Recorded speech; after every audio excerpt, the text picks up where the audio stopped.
Hello everyone and welcome back to the A to Z Top 100 Dotabuff replay review series.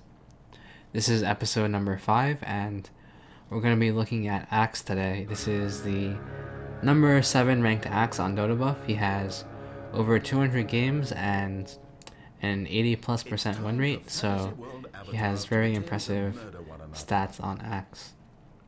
And he does run Axe as a jungler. And I looked at most of the top 10 to 15 players. The majority of them run him as a jungler, and the ones that don't run him as an offensive tri-lane with like defensive supports like Dazzle and Abaddon. And I didn't think those replays would be too informative, so we're going to be looking at jungle Axe. And starting items, pretty standard for Axe: Tangos, Ring of Protection, Stout. And if you were looking where he was standing before, on that cliff in the Dire jungle, that spot lets him see both medium camps at the start, so it just gives you a bit more information. Pretty good place to stand if you're jungling on the Dire side. And usually you want to go for the camp that is easier to clear first. So he does go clear the ogres, and he's gonna go stack this centaur camp with his battle hunger. Doesn't matter if you get battle hunger or call first. Sometimes you need battle hunger to stack if you don't clear the first medium camp fast enough. But this is the normal jungling pattern for Axe. And notice how he's evening out the creeps, or killing the big creep first or hitting it, so that when he spins he's sort of killing them all at the same time. And it does look like he's gonna clear this stack as well. So he's hitting the big centaur, making sure that when he spins he's gonna clear most of them at the same time. Looks like he's gonna have to kite them around a bit to clear them, but it should be no problem. And he does max counter helix first. So if you've ever tried to jungle with Axe, this is the build you go. Helix just helps you jungle a lot faster, and pretty good later in the stage as well. Usually just max helix first for the damage anyway. And looks like he will take the rune since the DK doesn't have his bottle yet. First item, obviously going to be Tranquil Boots. There's no way you go Vanguard on the jungle Axe. The whole point of jungling is to get your fast boots and blink and just go gank every lane. So I am an Axe player myself. He's my most played hero. But I'm not going to talk too much about what I do on Axe, since we are going to be watching this replay to learn how to play Axe. But just a quick note on jungle patterns. When you jungle with Axe, I usually stack the hard camp and clear the medium camps. It looks like he's going to be stacking the medium camps and just clearing that one medium camp and maybe occasionally going towards the hard camp. The way I do it, I get level 6 at around 5:30 and my blink at around 9 minutes. I assume he's going to have the same timing. The only difference is that stacking the medium camps, while it gives you less golden experience, it does let you check the top rune a lot easier. So that is one of the advantages. You can sort of decide which one you want to do. And he does pick up his Tranquil Boots. He also did send himself a TP scroll. This is pretty important. Axe is a jungler that doesn't really use a lot of mana, so he's pretty good at counter ganking. He can sort of TP in and still have mana to use his spells. He's not like an Enigma who, if he TPs in, he's probably not going to have enough mana to do anything. Or like a Chen who, if he TPs in, he doesn't have his creeps. Not going to be very useful. So Axe pretty good at TPing in the counter gank. He can just go in, call, disrupt people, probably get a counter kill. And he's going to stack this medium camp again and go check the rune. Yeah, as I said before, the medium camp does allow you to check the rune a lot easier. And he's going to go secure this for his mid now.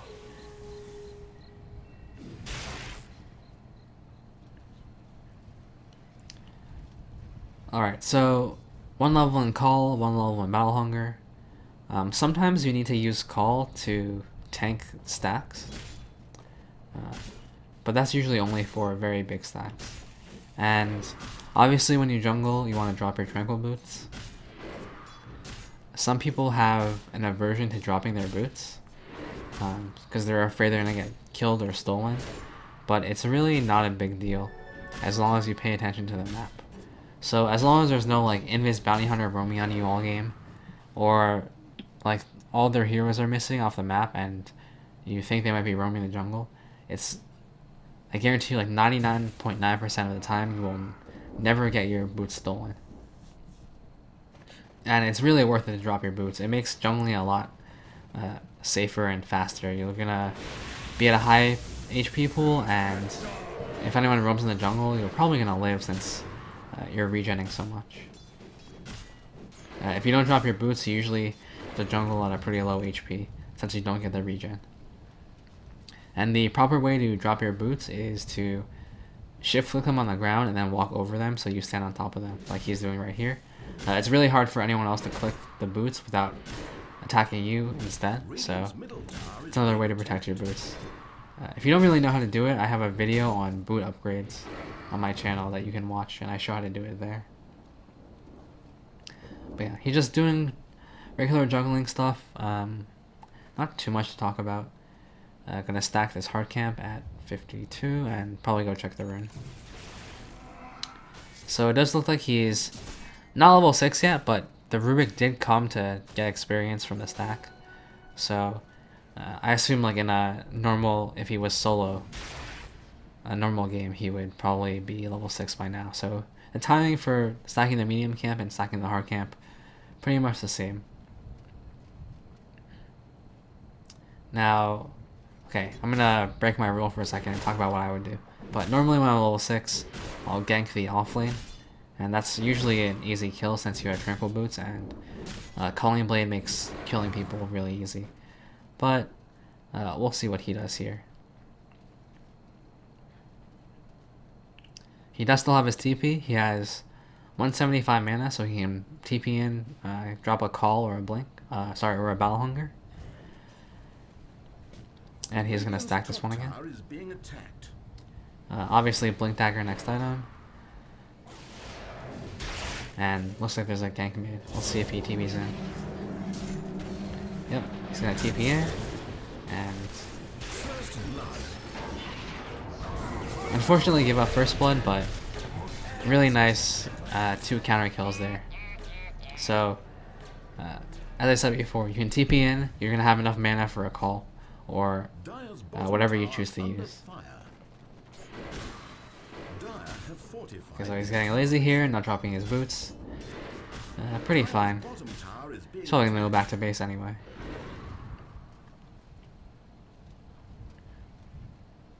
Radiant's middle tower is taking damage. Alright, so once he gets his blink, which I assume is gonna be in like 2 minutes. Usually 9 minutes to 10 minutes is a normal timing. Once he gets his blink, he's gonna try to go around and gank. Axe is one of the best tempo controllers in the game. He's probably up there with like Puck, Night Stalker, heroes like that, who can sort of just gank constantly and threaten to kill everyone on the map.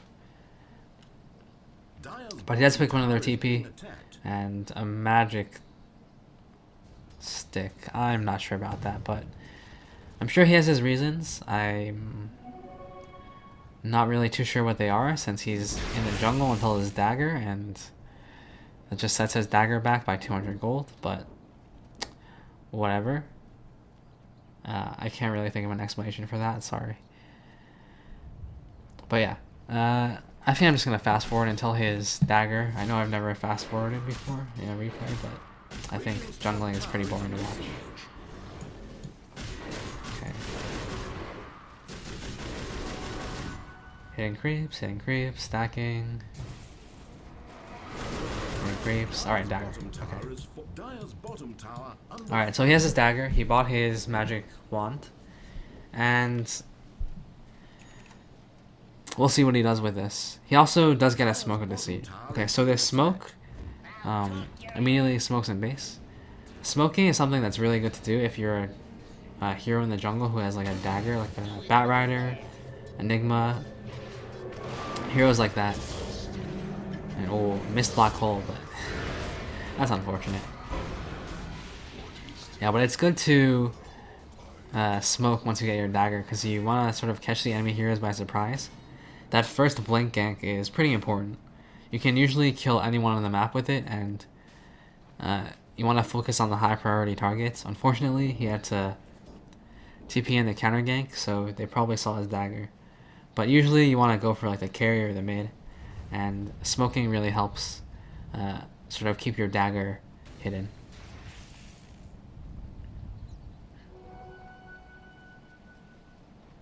Alright, so he's staying off the map. Pretty good. When you're in Axe, as we see a gank happening here, so I'll talk about it later. Here we go, blink in. Oh, he actually overclicks his dagger. That's unfortunate. Good here.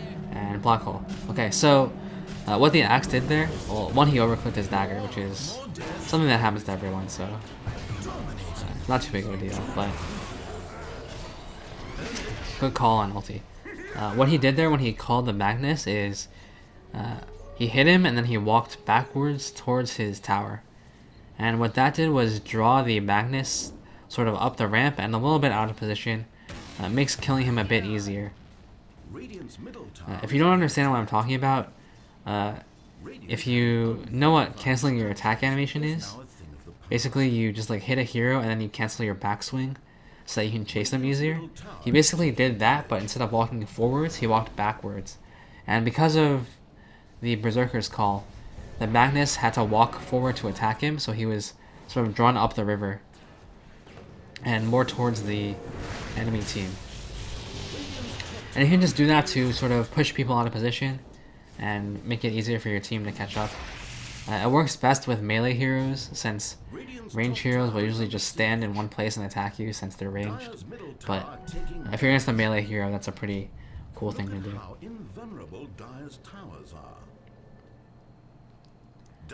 But yeah, as I was saying before, the Axe is mostly staying in the jungle even when he has his dagger. You don't want to be farming the lanes when you're Axe, as we see another fight breaking out here, so I'll talk about it later again. But good call. Unfortunately, this is the Magnus. Doesn't matter too much. And I'm glad he's not missing any ultimates. As expected, very good Axe play. And good triple kill. Okay, so I'll first talk about staying off the map. So staying off the map as Axe is very important. One, because you're an extremely fast jungler, so there are very few heroes that can utilize the jungle as well as you can. And two, staying off the map sort of applies pressure and creates space for your team. If you're farming a lane, the enemy heroes aren't going to be scared of you. As I said before, Axe is a very good tempo controller, but if your tempo controller is on the map farming, the enemy team won't be scared of you at all. They'll be like, oh, this Axe is like farming top, we're totally fine just farming bottom, farming our jungle, pushing mid, whatever. But if you're farming your jungle and like staying off the map, they'll be scared to do anything on the map. They'll sort of be like, oh, he could be bottom, he could be mid. What do we do? He can kill us if we show. I'll just like stay together and not farm. So that's why you stay off the map. And he does pick up a Force Staff. Pretty decent item on Axe. It lets you kite in and out of fights. You sort of play as a Sand King type hero, where you kind of like, you can blink in, burrow strike, sort of sandstorm out, and then like sort of wait until your cooldowns are up again and reinitiate. Force Staff just lets you get in and out a lot easier. Makes you a lot more mobile. It's really good against heroes like Sniper and Drow, who sort of have all these slows and attack from far range. Force Staff really helps with that gap closing. Good against heroes like Slark too, who are sort of slippery and hard to catch. But yeah, I'll talk about that fight before where he got that triple kill, where I said I'm glad he wasn't missing any ultimates. We'll see initiation here. And good blink call. Unfortunately, doesn't get the invoker, but gets the important target in the Magnus. He's gonna go in and Force Staff out, sort of waiting to reset the fight. Sort of still hanging around. Actually, he's gonna blink out, so not really gonna wait around for this fight. Oh wow, Reaper Scythe and Necro. That's gotta be a good feeling. Radiant's middle tower is taking damage. Oh, go for the kill. I would have. if this axe was me, I probably would have went for the Slark. Has fallen. But he is on a 5 streak, so it's probably a good idea to not throw away his life. Yeah, but anyway, during that triple kill in the mid lane, where I said it's good that he's not missing his ultimate, might seem strange to some of you, since Axe's ultimate is like a single target, like clickable ability. But I see a lot of pro players miss Calling Blade, like in games, and I think it's a huge deal in fights. And people don't like criticize it as enough as they should. I think it's like missing an RP or something, or maybe not that big, but it's still pretty huge. Like if you think about it, if you have your ultimate up, every hero on the enemy team is basically missing like 350 max health. And if the enemy team sees you with your ultimate, they're not really scared of you anymore. Like maybe they're scared of the blink call, but you don't do any damage basically. Like you do your spin damage, but you're not like a threat to instantly kill someone when you call them. I think the Calling Blade is what makes Axe really scary in the early game, because 250 or 350 is a huge chunk of your HP pool. Like it's probably like a third of everyone's HP pool at this point. So very strong spell. If you miss it in a fight, you're effectively like reducing like half your damage potential, or maybe even more. But anyway, he's gonna go for BKB next. Another word on, sorry, I'm going back to this, but another word on not missing your ultimate. A way to help with that is you can set your HP separators to a certain number. So right now I have mine set to 100. So each little black bar you see there is 100. I'll leave the command for changing your HP bar separator in the description box. You can change it to whatever you want. I know some Axe players set them to like 250, 350, 450, just they have like a hotkey to switch between them.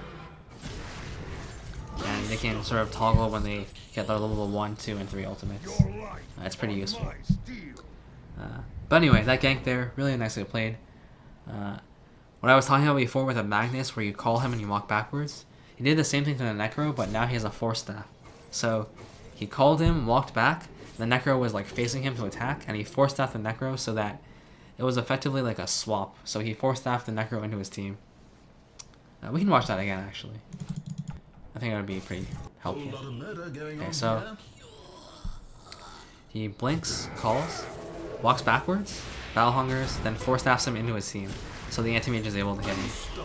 I don't think it would have made too much of a difference, but if his allies were TPing in, it would have made a huge difference. So really nicely played, just a nice little thing you can do with Force Staff. Alright, and he is going BKB next item. BKB is really good if you are having trouble with heroes that can interrupt you during your call. So heroes that make you sort of unable to ultimate someone during your call, which can be pretty annoying. So this game, Invoker with Cold Snap or Tornado, really annoying if you call someone and you can't ult them. They also do have quite a bit of magical damage, so not really too surprising. I'm gonna do my sort of thing where I talk about where I would do again. Sorry for that, but I like going for Scepter or Blade Mail. I kind of play Axe as a very ganking, like damage heavy hero. It looks like he's playing as a more utility, which is also very good. It's just different styles of play. I just want you to know that there are different items besides like Force Staff and BKB and stuff like that. Blade Mail, Axe Scepter. Sometimes like Crimson Guard is good if you have a lot of heroes that do like small amounts of physical damage on their team, like Visage or whatever, Lycan. And sometimes you can even get a Dagon to help you solo kill better. I know it seems kind of like pub stompy, but it actually works pretty well. And I'll talk about late game items as the game progresses. Alright, so I didn't talk about his skill build, but max spin by 7 and max call by 10 is pretty standard. You get a value point in Battle Hunger, and you obviously max your ultimate whenever possible. There's not too much room for discussion there. Battle Hunger doesn't scale that well, it's just a little extra damage over time, but the call is a lot more stun duration, and it really helps. Alright, as we see a potential fight breaking out bottom.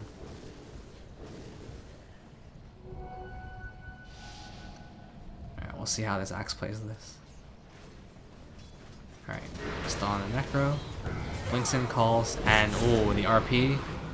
Counter initiation, and I think this fight's lost. That's unfortunate.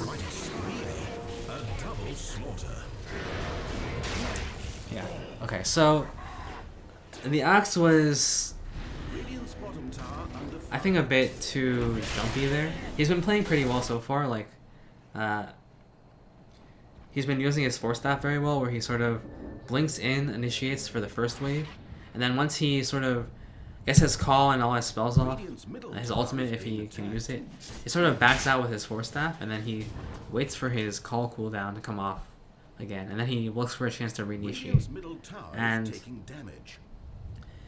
that's sort of like one of the two ways to play Axe. Like, you either play Axe as a main initiator or a counter initiator.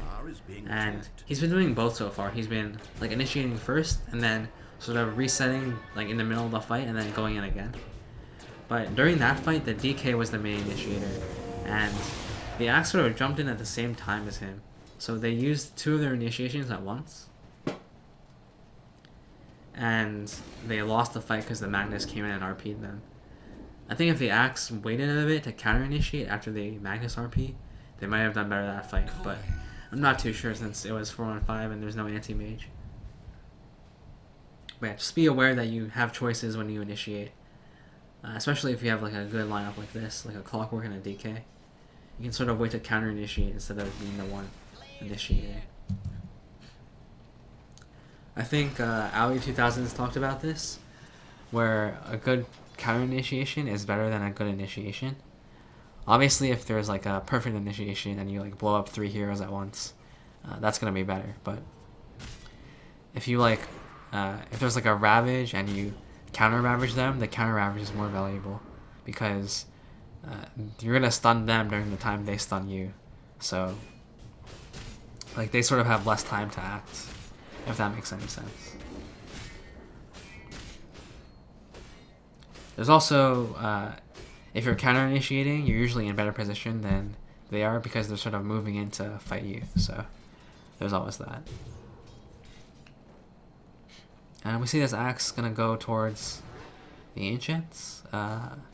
Axe can do Ancients, he's not great at them. Just because his counter helix is a set amount of damage, it doesn't really scale. And if there are Mud Golems, or whatever these are called, Granite Golems, it takes quite a while for him to kill them. He uses his taunt to tank the creeps. But it looks like they're a bit too strong. Yeah, he's gonna have to give up on this stack.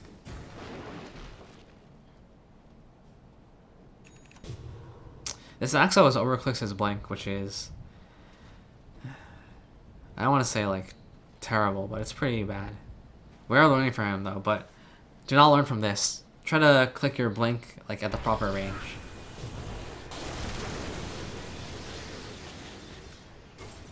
Okay, what is this AM doing? Alright, that's a throw. Okay, so this Axe almost has his BKB. And we'll see what item he goes for next. Late game items on Axe usually go for things like, if you're going utility, you go Shivas, AC, Halberd, Pipe, as we see a gank happen. Good call, gets 2 of them, and really important to get the Initiator, so he got the Enigma. Very good. Immediately calls. And notice how he backs out of the fight. His cooldowns are off, so he's going to wait for the call and reinitiate. So actually gets another ultimate off. Unfortunately, they don't have the anti-mage. They actually went to that fight 4-5. But what the Axe was doing, even though he lost the fight, was like something we should copy, because you sort of go in, you blow your first wave of spells, and then since call is such a low cooldown, you don't want to just die, right? You sort of want to kite out of the fight with your force staff, wait until call is off cooldown again, and then go back in. As I said before, the sort of Sand King style of play, where you like blink in, burrow strike, wait for your cooldowns, get out, blink in again. Dire's middle tower taking damage. Alright, what was I talking about before? Okay, late game items. For utility, you go Shiva's, AC, Pipe, Halberd. Sometimes you go Heart, but I don't see a lot of people go Heart. If you're going damage, you go like Molnair, Abyssal is pretty good, even though it sounds kind of strange. Refresher Orb is really good if you're going either utility or damage, because you have the double call and double BKB. Scepter is pretty good, as I said before. Dagon, strange but also really good. And things like Sheep you can sort of situationally get. But yeah. One thing you should try not to do though is sort of don't want to mix utility and damage items. So if you go something like a Halberd, you probably shouldn't go Blade Mail, because they sort of don't synergize with each other at all. Like if you go Shiva's, Blade Mail is usually not so good, because they both give you the same thing. Like they give you damage and intelligence, but they don't have inner synergy, because Shiva sort of lowers the amount of damage you do and you get done to you, but it doesn't increase your HP pool, so it doesn't really synergize well with Blade Mail at all.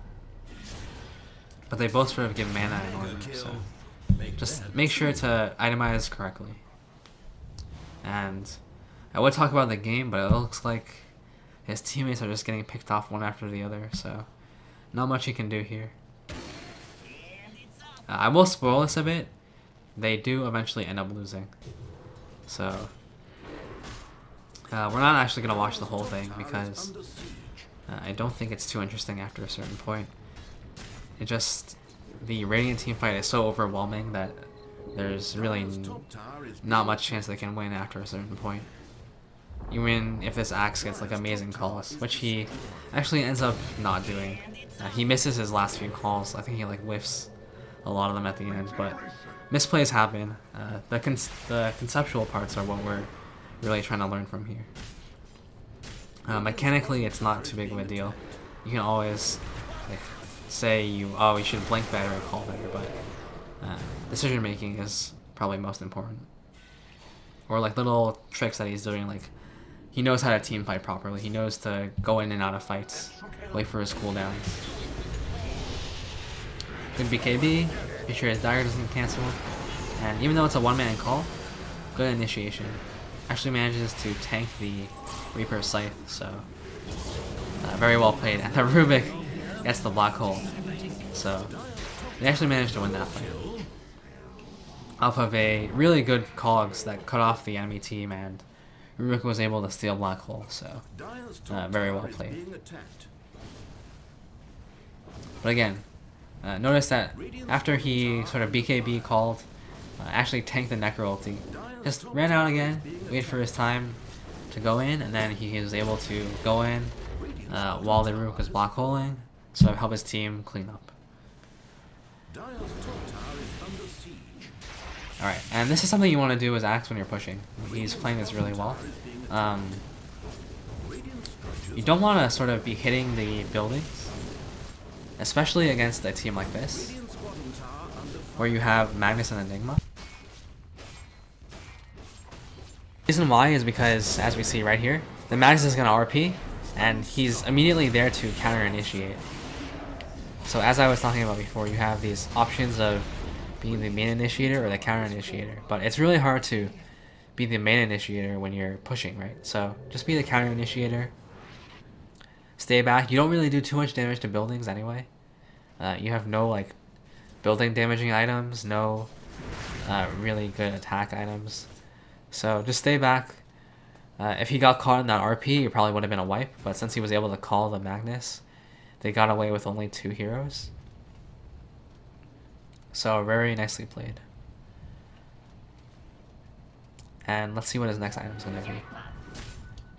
I'm assuming it's probably going to be a Shiva's or an AC. He's going full utility this game, so I'm probably not looking at a Molnair or a Scepter. I just want to sort of defend Scepter on Axe for a little bit, because I see some people who really don't like it. The reason why you get Scepter on Axe is, one, for the damage, obviously. Like, you get 200 more kill threshold, but it's also so that you can ultimate creeps before fights, and you can sort of go into a fight with the 40% movement and attack speed bonus, which really makes a huge difference. So be a good call here, and BKB, so that he doesn't get interrupted with the cold snap. Unfortunately, there's a mech and he doesn't have enough damage to kill the enemy. And again, waiting outside the fight for his time to go back in. Doesn't really see a good opportunity, but the RP, and he's gonna go in. Unfortunately, he whips a call, only gets 1 person. A bit unfortunate, but whatever. And this fight was lost. But yeah, the reason why you get the Scepter is you can chop the creeps and still have your ultimate up for the fight. So you get the buff for the duration of the fight. And it also gives really good mana and HP, which is something you really want early game. I think Scepter is like a very mid-game centric item. It's not really like a late game item. So you would get it this game in place of like 4 staff or BKB. And it looks like he is going Shiva. So Shiva is pretty good. Really good armor, really good AoE nuke. Just overall good utility on Axe, who sort of makes up for his deficiencies, gives him a bit of mana, armor. But the team fight on Radiant is a bit too strong. Alright, so we're not going to watch the rest of this. I'm just going to spoil it for you guys. They actually managed to defend this Rax. We'll actually watch this next team fight. But the Axe isn't alive for this because he got Reaper Scythe and he can't buy back. So, not too important for our analysis. Yeah, but Rubik's been really good about stealing the black hole, and AM has a good mana blade. But they win this fight. This is the last fight they win, actually. They get RP'd when they push mid by like an Invis Magnus, and they just get completely wiped and get double raxed, and they actually lose the game soon afterwards. But I'm just gonna talk a little bit about the Axe and what he's been doing this game, and we'll probably end the replay there. So things that we've learned, like little tips and tricks. How to jungle properly. You want to pick one camp to stack. Either pick the medium camps, which are closer to the runes. You can, on the Radiant side, it's going to be the one that's right under the rune, and on Dire side, it's the one right above the rune. Or you can stack the hard camps, which gives you more XP, but it doesn't let you scout as much and help your team. When you're jungling, even out the creeps, and obviously item choices are pretty standard. Go for the dagger and Tranquil Boots, and try to stay off the map when you're farming. Create space for your team. When you're actually fighting, you want to blink in, call, and hunger someone immediately, so you get the most damage and get the most movement speed out of your hunger. It does stack, by the way, so the more hunger charges you have on like people, like if you have it on 2 heroes, it gives you more movement speed. You want to sort of pull people out of position with your call. You want to walk backwards if they're melee, or you can use your force staff if they're facing you and you have a force staff. Check your HP thresholds before you ultimate. Missing an ultimate is really bad for your team fight. And you sort of want to initiate as a main initiator or a counter initiator. Sort of pick one, and you can sort of initiate sort of kite in and out of the fight once you wait for your cooldowns to come up and then go back in again. So those are kind of the main points I wanted to make. But yeah, let me know what you thought of this one in the comment section below. It was a bit different from the other ones, I think, but I think it was pretty useful. Anyway, let me know what you think. Give me a like, subscribe, whatever, yada yada. Hopefully I'll see you guys for the next hero. It's going to be Bane, which I'm really looking forward to. I don't see a lot of good Bane players, and a really well played Bane is just really exciting to watch. So I'm excited for the next episode. I hope you guys are too, and I'll see you guys next time.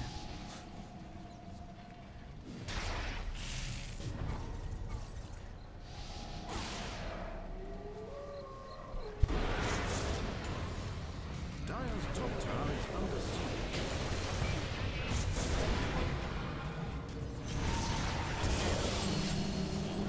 Mega kill. Dire's top tower is being attacked. They did too.